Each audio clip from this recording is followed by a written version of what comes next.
Alright guys, it's that time of the year where I give you my breakdown for the best units that came out for FGO NA for the year of 2023, and this year was quite powerful. If you see a servant that you thought was particularly strong that you summoned for, and they end up in the honorable mentions, that does not mean that they were bad. This year was just chocked full of extremely powerful servants, and narrowing it down to like a small selection of guys that would be, kind of the best of the best that came out this year was very, very hard to do. I will give my explanations for all of the reasons for the different honorable mentions guys being in the honorable mentions, and then I will obviously break down my reasons for why I think the best servants of 2023 are in the spots that they are in. So before we start moving into this, because I think this might be a little bit longer, we got a lot to talk about, make sure you leave a like on the video and you subscribe to the channel for that daily FGO content. If you enjoyed that daily content in 2023, it's not stopping in 2024. So make sure you stick around to ensure that you are informed on the goings-on both versions of the game. But without further ado, let's kick this off with our honorable mentions. Kicking off our honorable mentions is going to be Miss Crane. This is a servant that I thought was ridiculously strong when she released on JP, and I still think she's quite strong when she came out for NA, but one of the leading problems I have with this unit is actually the cost. The fact that our team cost has not been raised, and we have another 5-star unit that wants to plug in other units into our party, does lead some of her setups to be a little bit restrictive, especially if you want to use her in, say, events and you want to load up on 4 and 5-star event CEs. It can get a little bit ridiculous. I love the servant. I think she's very, very strong, but I think she's being held back by the fact that our cost has not been increased in quite a long time. I think it's also unfortunate that she got overshadowed by some of the other supports we got this year that, let's just be honest, are a lot better than she is. But I still think she's very strong nonetheless, but she's ending up over here on the honorable mentions. Next up, we have some of the arts units that came out this year, particularly 2 AoE arts units, Lancer Ryoma, and this one was really hard to slide into honorable mentions. Especially if you've been around to the streams, you know that I got my NP2 Muramasa on JP and that boy puts in work, but there was just another arts AoE unit that took the crown this year, and so Muramasa has to slide into honorable mentions, but do not misunderstand, this guy is insanely strong. 50% battery, pierce invincibility, stacks on his NP, gets stronger as the battle goes on. There's not a lot of bad you can say about Muramasa. What? He doesn't have survivability? He's going to be paired with Castoria, who's going to make sure he is protected throughout the entire fight with solemn defense, buff cleanse, invincibility. She's got him covered, but unfortunately, there was just a stronger unit that came out in the AoE arts category, and I had to move Muramasa down into the honorable mentions, which feels really bad for me because that means he's right next to Lancer Ryoma, and you guys know I don't really care for that guy very much. I think they're a very cool unit, but as far as they actually function in game, I don't think they're super stellar. So it feels really bad having them sit side by side, but blame the person that actually made it on the list. Speaking of arts units, also Galatea is going to end up in the honorable mentions. I think she's quite the solid unit, especially after we got her buff, but she's not really that most powerful unit of 2023 material. You know what I'm saying? I like using her on JP. She performs very well. I think the buff they gave to her third skill pretty much fixed all the issues I had with her, but she still lacks a little bit in the damage department, and I'd like to see her get maybe one more buff to her NP to raise the damage scaling, maybe slide her a power mod or some other type of stacking mechanic that could just increase her damage, but she's also ending down here in the honorable mentions. Now, these next couple of units are probably going to upset some people because they're all AoE quick units, and I'm sorry, these units are all very strong. Are they strong enough to be in the most powerful units category? They definitely are, but here's the issue, they're quick units, and quick is really not in the best position right now. Arts and Buster are absolutely eating, especially after a particular little sussy man released this year, and so quick got kind of left by the wayside. I'm talking about Jacques de Molay, Tai Gong, and Summer Okita Alter, and also the Valentine's unit, Karen, who are all very strong units. I don't really have much complaints about any of these guys. It's just the fact that they're quick, and while they have these ridiculously strong kits and they're very strong in their own rights, they just really can't compete in the new 90 plus and 90 plus content that we're going to be getting next year, especially when those start to roll out. And sure, you could probably find some setups for some of the events that you might be able to pull off some kind of a quick setup, but you always feel like you're not doing the best possible thing, if that makes sense. You're not really putting your best foot forward and using your strongest team comps. You're kind of going out of your way to use a different team comp, which there's nothing wrong with doing. You know, if you really like Jacques de Molay and you want to go out of your way to make this ridiculous team comp to make sure she can farm the 90 plus node, by all means, have at it. I'm not going to intrude on you trying to play the game with your favorite servants, but them being quick definitely hurts them out a lot. Izumo, I did think, could have slid into the strongest of the year category, but there was another single target quick unit that stole that spot. And so unfortunately, I had to move Izumo down into the honorable mentions. There are a couple of 4 stars that came out this year that I do want to highlight as well. I think Nikki was a very strong unit we got for more CQ oriented content. Unfortunately, she's AoE and she isn't able to do buster farming, so she does get overlooked a little bit. That does tend to kind of be a thing that happens. You know, if you're a buster AoE and you're not really good at farming, or you can't farm at all, you tend to get overlooked. But if you do bring her to more difficult content, she can put in some work. I do like using Nikki the more and more that I use her, especially since I've been using her for a long time over on JP. But arguably, there is a better 4-star buster unit that came out this year that deserves to be highlighted, and that is going to be Bargus, who in a similar vein is not really used for farming, but kind of has this gimmick that unless she gets blown up by an NP, once she gets going, she's pretty much unkillable. And has been a very fun servant to just take into random quests and just see if she's able to live or not. I love using Bargus whenever I get to crack her out. Unfortunately, I only ended up at NP3 for her, and I got NP like 9,000 for Sith, who is not quite cracking up into the honorable mentions. I do think Bargus outshines her a little bit, even though I do also like using Sith. Bargus almost being this unstoppable juggernaut is kind of like a 4-star version of King Protea if you really think about it, and I just think that's great.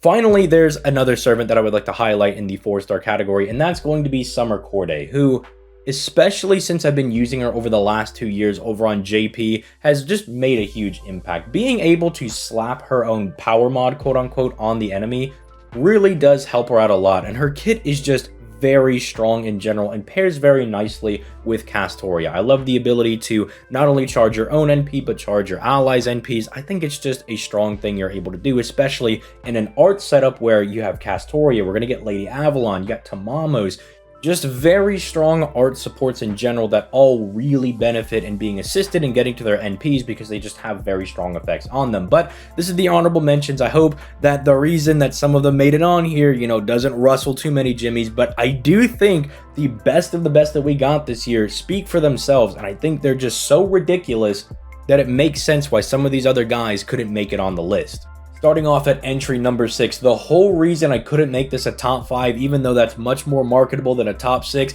is because I had to find a way to spotlight this unit one more time. I'm talking about the single target quick Avenger from the very beginning of this year, Taira no Kagekiyo, or otherwise known as Big Ushi affectionately over here on the channel. And yes, this is the reason that I could not find a way to sneak Izumo on the list, because when it comes down to being one of the best single target quick units in the game, Izumo, I'm not going to say can't compete, but I think Taira is in a league of her own. You can almost view her as the more modern version of Jalter, where they have the same crit capabilities, they both do a lot of damage on their NPs, it's just that Taira got more bells and whistles, which if you've used Jalter, she's still pretty solid, so imagine they updated her. Yeah, Taira's really insane, and she's a single target quick unit, which I have gone on record this year saying that's where I really like quick to be. I love them when they're in a single target environment. I think that's where they don't have to really compete with looping with, say, Arts and Buster, because even though they can do that in challenge quests, a lot of these quick units have such insane kits going up against bosses or just 90 plus nodes where you have one big guy you need to take out. People like MHX, Okita, Skahawk, Maid Alter, Taira, you could list them until the cows come home. You have so many powerful options when it comes to single target quick, and I think Taira might be the queen of all of them. Because sure, she does have a little bit of a niche going up against the Genji enemies, which there's not a whole lot of, but if you do find them, they better say their prayers because they are not long for this earth. But even aside from that, it's not like her whole niche is centralized around fighting Genji, because she still comes packed with 100% 3 crit damage for 3 turns. That is Merlin's hero creation with no stipulations, you just get it for free. That also gives her a 30% battery to make it even easier for her to get to her NP. And then, almost as if they knew that Scotty doesn't give you a whole lot of protection, they gave her a Guts that, even if it does get procced, gives her the Vengeful Curse buff that makes her do even more damage, but also threw her a double dodge, a strong attack buff. She lowers the entire party's star weight, which, as an Avenger, her natural star weight's very low, and they know you're going to be using her with, Caster Scotty, who's probably going to try to steal all the stars with her naturally higher star weight. So Tyra says, nope, the stars are all mine.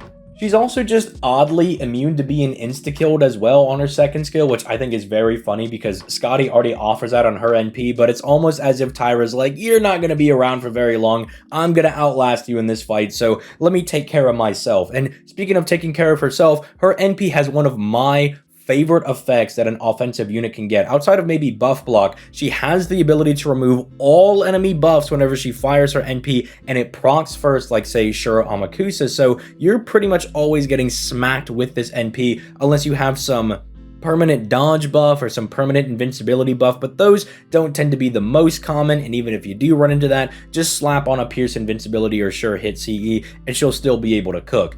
And something that I normally would rag on, the curse on her overcharge actually just got better because we got the Jacques CE that pretty much is Honey Lake but for curse. So even in the future, if you want to give her a bonus power mod, that curse just became a bonus power mod for her. She is just insanely good already and is going to get better when new CEs and more stuff comes out. So I have no issue at all putting her at the number 6 spot for the best units that came out for 2023. Coming in at the number 5 spot, and what I would consider to be probably the best AoE arts unit that we have currently on NA, it's going to be Summer Kama, and yes, she is the reason why we could not have Muramasa up here with the greatest servants of 2023, because Summer Kama is just a house, man. She gives herself a solid arts buff, a solid NP damage buff, so you know she plays really nice with Oberon, but then on top of also having the 50% battery, she has 2 different gimmicks to increase her damage. One is a charm power mod that you can smack on whatever node you want. Obviously, you'll lose a little bit of NP damage, but say you really want Kama to smack that final node, or maybe you're doing 90++ content and you can afford to save it for that final node because you have a single target or a different AoE that's taking care of waves 1 and 2. Summer Kama is going to obliterate anybody that she charms, which I'm sure all the Kama enjoyers watching this video right now can attest to. She's also rocking double dodge on her first skill, so if you want to bring her into more difficult content, she at least has extra survivability on top of whatever Castoria is going to be giving her.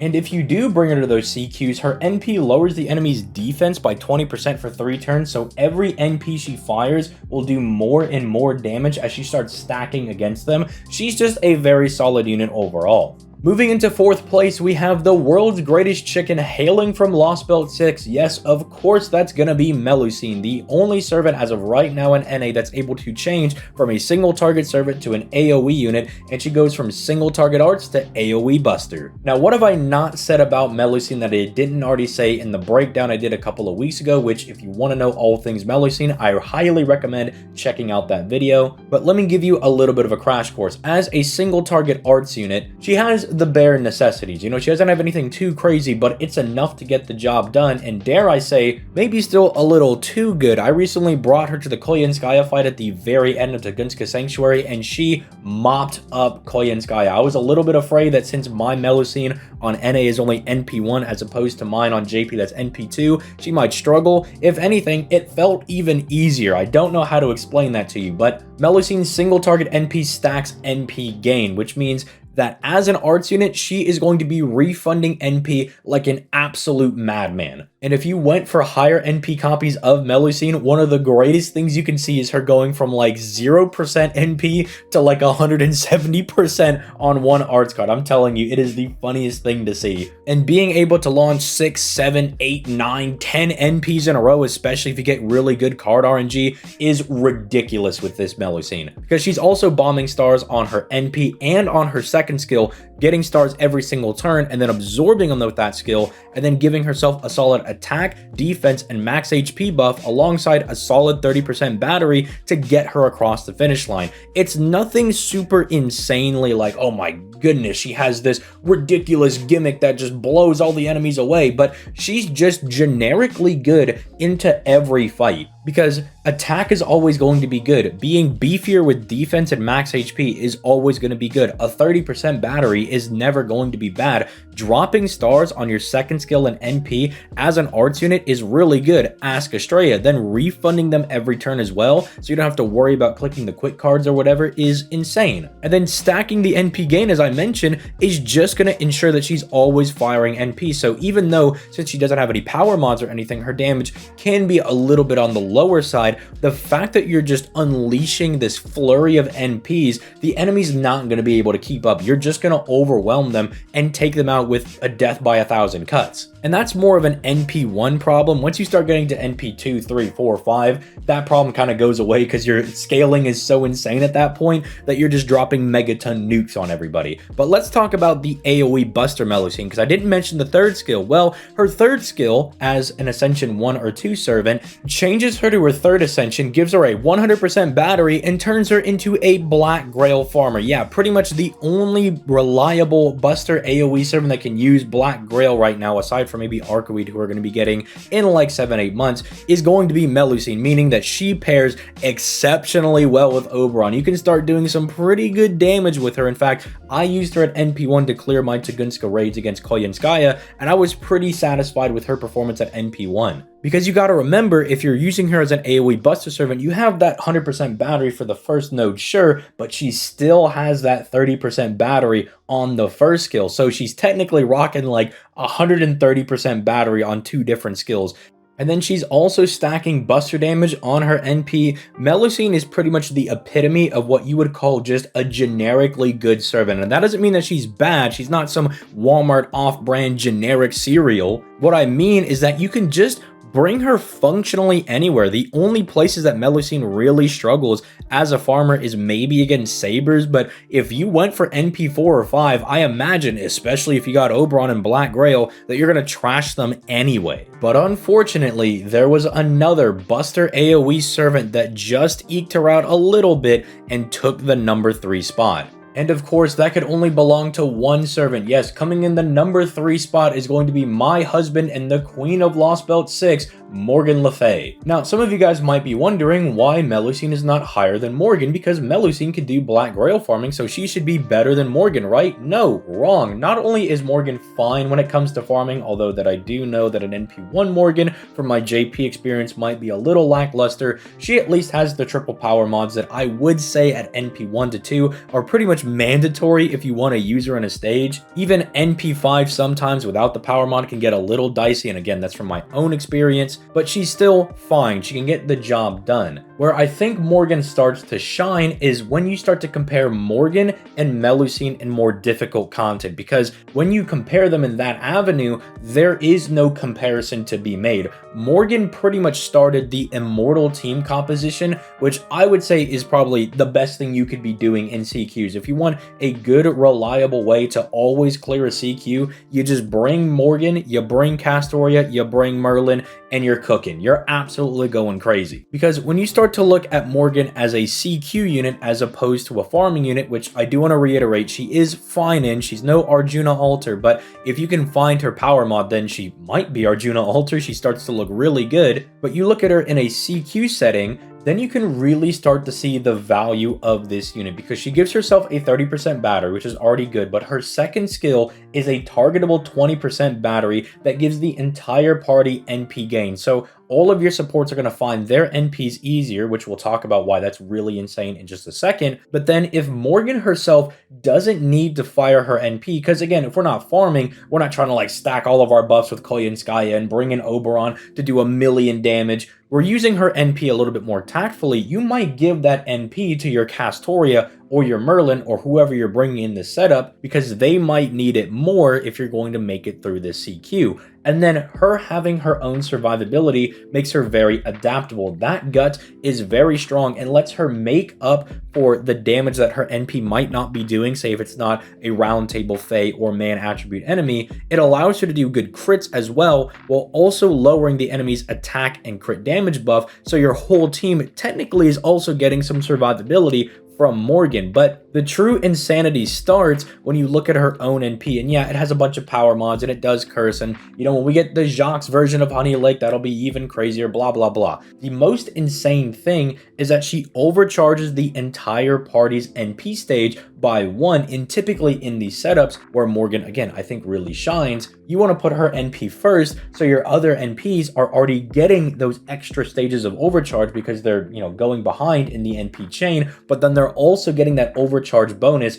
You can easily start getting a Castoria giving you 5 hits of solemn defense, right? You could start getting to ridiculous levels of being unkillable with Morgan. And while it might not be the fastest way to clear a CQ, it has always been the most reliable thing for me to do, especially even on current JP, to get through content. If something is really difficult or I don't have a specific servant that can take down a node, I always know that Morgan's got my back. I know that she'll be able to take out this enemy even if she doesn't have the power mods, because again, I'm usually bringing Merlin and plus Morgan's own 3rd skill. The crits make up a lot of that extra damage. If you've used Morgan, you know she can crit surprisingly hard for not having an insane crit buff of her own. Her being a berserker you would think would be kind of a detriment, but because you're using her in these team comps where she's not really taking any damage, it turns out it just translates to free damage in whatever fight you want to bring her into. And I know that a lot of people are going to say, well, you know, ZTL has a lot of bias towards Morgan, but this was something I was doing before I really decided that, oh, Morgan's going to be one of my favorite servants in FGO. Before I really came to that conclusion, started reading into Lost Belt 6 and all that happened, I already thought Morgan was really insane. And even when people were telling me, hey, maybe we gotta wait out, maybe we don't know, I was already out there in the fields testing this unit out, and she's never let me down. Now, of course, sometimes on stream I'll, you know, let the setup kind of fall apart because I think it's funny for content, but on a serious note, I do think Morgan is a little bit better than Melusine. I think being a berserker for buster farming is going to help her out a lot. It generally makes up for her damage being naturally very low. You can loop her skills back as you can with most other buster servants, and it does make up for the damage that she's losing with not really having all these insane damage buffs and really relying on the defense down for waves 1 and 3. Having the triple power mods is very strong. It's very rare when I find a node that I can't really use Morgan, because Knight of the Round Table, Fae, and Man are just a lot of different guys and random enemies, especially in the case of Man, that you're probably going to find a node that you can use your Morgan in, so she will be fine when it comes to buster farming. But then when you start looking at other uses for the unit, I think Morgan just easily takes the cake, because while Melusine I think is very solid when it comes to CQ type content, what I did say is that I think she's very generically good. She's not specifically good into anything, but she's just very solid into everything at the same time. Like, you can kind of bring her to anything and expect the same performance. And I think Morgan is that same way, but just with the more immortal team comp. So it's that same generic applicability that I think just has better applications across the game than what you could be doing with Melusine as opposed to the immortal team comp that Morgan provides. Coming in second place with the silver medal is going to be Oberon Vortigern, and man, what is there not to say about this guy? He gives you 70% battery between his first and second skill, although his second skill does kind of take a little bit of that back, but usually you use it when you're about to wrap up the fight anyway, so you don't really notice your NP getting stolen from him. He gives you NP damage on his first skill and then jacks up that NP damage with his third skill, and also ties in a little bit of a buster buff with a little bit of a cost, that being that servant is going to turn into a useless paper towel for the rest of the fight. But again, you're usually using this whenever you're about to wrap up the fight or the farming node, and so you never really notice the negative results of that. And even if you do, it does put a taunt on that unit, so it does kind of offer some protection, because the enemy will start attacking that servant that just used his third skill, and it might take the heat off of some of your other guys. So you could try to use it strategically, I guess, but I can't really say I've ever seen it done super effectively. There's also his own NP, which, because he does technically have 70% battery, You could use him as your Buster Farmer. He does have the Lawful Alignment Power mod, so that does mean against a decent chunk of the game, he's going to be smacking them, especially if they are Knight class, because remember, he's a Pretender, he's an inverse alter ego, super effective against Saber, Archers, and Lancers, and not very effective against your Riders, Casters, Assassins, and Foreigners. So he is a very interesting option to bring in some mixed class nodes. So why is he only number 2 for all the damage he can give your party, and as a decent Buster Looper himself, what doesn't get him that number 1 spot? And here was the revelation that I had that caused me to drop Oberon from number 1 to number 2, and it was the fact that you really don't want to just have Oberon by himself. And here's what I mean. If you summon for Castoria, you're all good. You can do arts farming right away. If you summon for Koyenskaya, as long as you have anybody with a 30 to 50% battery, you can do Buster farming right away. If you go for Scotty, as long as you have a halfway decent quick unit, you can do quick looping right away. If you just have Oberon by himself, you don't really do the best of anything right away. Oberon works really well when he's integrated into other team comps. For instance, say Castoria and Oberon are on raid up at the same time, I would probably tell you to go for Castoria first, because getting Castoria not only being the best unit in the game, but would allow you to start arts farming and doing pretty much whatever you want with your arts units immediately. But if you go for Oberon, yeah, you can do some types of nuking and you can kind of blow people up, but it's not going to be as effective as you would think with just 2 Oberons by themselves. Where he shines is when I think Oberon is the third wheel in a setup, where you have your double Castoria, you slapped on Black Grail onto your farmer, and then in the plug suit position, you've got Oberon ready to go. Or when you're going to be doing Buster farming, instead of plug suiting in a waiver, you plug suit in Oberon instead. That's where he feels really good, when you bring him in as that nice extra option to push your party onto the next level, to kick them into maximum overdrive. But by himself, I just don't see it as the best unit that released this year. And that's really no fault of his own, and I don't doubt you could do some comps of just double Oberon by itself, but it feels very janky without plug suiting in even a waiver or a Koyenskaya. Just the 2 by themselves, it feels very strange. And so because of that, I did lower him from number 1 to number 2. So without further ado, let's get into the gold place best servant in my opinion for who came out in 2023. The title of best unit for 2023 and the gold medalist I feel goes to Koyenskaya of the Light, ushering in a new era with Buster farming being a real thing you can do and allowing you to pretty much ignore all of the weird, 1-2-3 nodes or 3-2-1 nodes, whatever Lysengal wants to throw our way in terms of farming content. Koyenskaya is just going to sidestep all of that and brute force her way through the node. She also does this for CQ content, almost in the same vein as Scotty for year 3, where Scotty ideally wants to finish the fight in 3 turns, because after that, you're just sitting around twiddling your thumbs waiting for her skills to come back. Koyenskaya at the very least does that, but her skills are way stronger because, go figure, newer unit has way more on her skills, and then she also lets you loop your skills back in CQ content, so you're almost guaranteed by that 3rd skill, as long as your card RNG was halfway decent, to destroy the boss as you loop all of your skills back. And then even if Koyenskaya's skills are down, you loot back all of your DPS's skills, so they just have another 3 turns to keep going. On top of the fact that she gives you the 50% battery, she drops 20 stars on her 2nd skill, gives you 2 power mods, one of those being Morgan's main thing in the manpower mod. She also gives you a massive Buster buff, Buster star weight, and between both Koyenskaya's, you refund 20% NP on your Buster cards, effectively turning your Buster cards into mini arts cards. And even her NP is useful, because her NP is lowering all enemies charged by 1, and then is also refunding the entire party's NP gauge. I would even argue this unit is so good that she makes it into discussions on who the best unit in the game would be. The only caveat is that, say, Castoria doesn't really need any specific CE or plug suit option to make herself effective. Koyanskaya can do that, but that requires you to have Plug Suit and a pen skill your unit, and then you just use the Atlas Academy Mystic code to have an extra 2-turn cooldown on your main DPS. You see me do it with Morgan when I do most of my farming content, because hey, my Plug Suit's already max leveled, so I gotta level up another Mystic code. But at the very least for Koyanskaya, if you're using a 50% battery servant, you can always Plug Suit in the free-to-play waiver that everybody was able to get, or that you should have picked up, so your Buster farming is going to be fine. And we also got Aerial Drive back this year, so you have a very solid option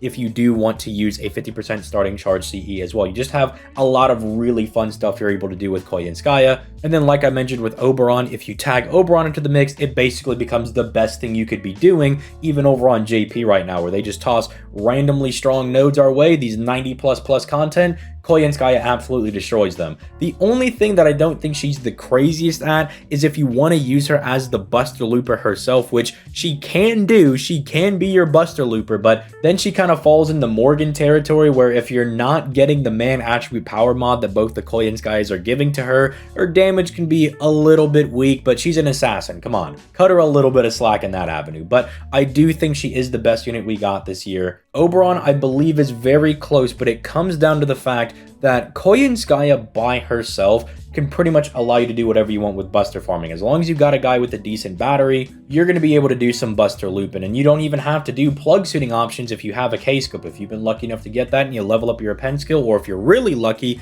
and you have a max limit broken K-scope, no pen skill is going to be needed, you can just kind of use Koyanskaya by herself. And I believe it's very telling that Koyanskaya is better than Oberon, because we attribute the new ushering in of the Buster farming age to Koyanskaya and not Oberon. We say that Oberon helps out with it, but Koyanskaya was the one to usher in that new age. So I believe that is also telling enough that people acknowledge her as the best unit that came out this year. But again, Oberon is very close. And then after that, I think Morgan and Melusine are fairly close, but I think Morgan having more applications does edge out Melusine a little bit more. And then because we're getting these weirder nodes with 90+, and then in the future 90++ content, arts farming, you're gonna have to get a little bit more creative. So that's why Summer Kama got a little bit lower. And because Tyra is insanely good, but we don't have that many CQs, you know, we get one CQ typically per event, and then we might get a couple of boss fights per story chapter. You'll get to use Tyra, but you just won't get to use her all that often. And so as a single target, I did relegate her to being a little bit lower. But let me know your list in the comments down below.